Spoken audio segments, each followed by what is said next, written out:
மற்றும் ஒரு உடனுக்குடன் நேரலை செய்தியை பார்த்து வருகிறோம். ராமநாதபுரம் மாவட்டம் பரமக்குடி அருகே யமனேஸ்வரம் ஸ்ரீ உய்யவந்தாள் அம்மன் ஆலய பால்குட விழா கோலாகலமாக நடைபெற்றது. அது குறித்த காட்சிகளை தற்போது உடனுக்குடன் நேரலையில் பார்த்து வருகிறோம்.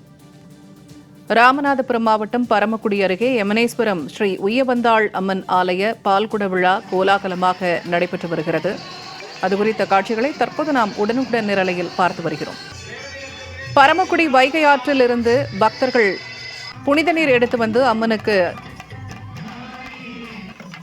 ஊற்றி பூஜை செய்தனர். அலகு குத்தியும் வேல் காவடி இளநீர் காவடி எடுத்தும் பக்தர்கள் நேர்த்திக்கடன் செலுத்தினர். உடனுக்குடன் நேரலையில் தற்போது நாம் பார்த்து வருகிறோம்.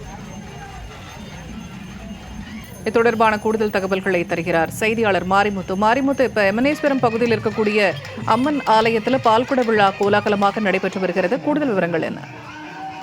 நிச்சயமாக பூர்ணிமா, ராமநாதபுரம் மாவட்டம் பரமக்குடி அருகே யமுனேஸ்வரம் பகுதியில் அமைந்திருக்கும் அருள்மிகு ஸ்ரீ உய்யவந்தம்மன் ஆலய பால்குட பெருவிழா வெகு விமர்சையாக நடைபெற்றது.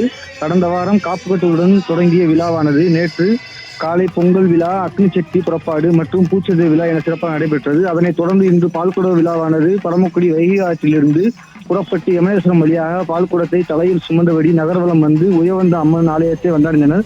அதனைத் தொடர்ந்து அலகு குத்தி வேல் காவடி இளநீர் காவடி எடுத்து பக்தர்கள் நேர்த்திக்கடன் செலுத்தினர். பின் பக்தர்கள் சுமந்து வந்த பால் மூலம் அம்மனுக்கு சிறப்பு அபிஷேகம் நடைபெற்று விழாவில் திரளான பக்தர்கள் கலந்து கொண்டு சுவாமி தரிசனம் செய்தனர். பூர்ணியா, தகவல்களை பகிர்ந்து கொண்டமைக்கு நன்றி மாரிமுத்து.